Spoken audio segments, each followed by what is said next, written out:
with Guillaume Ferrez and a whole bunch of other riders last year. David Brathera.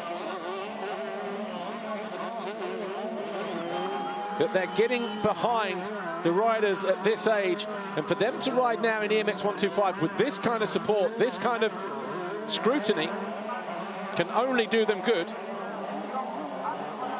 in the future.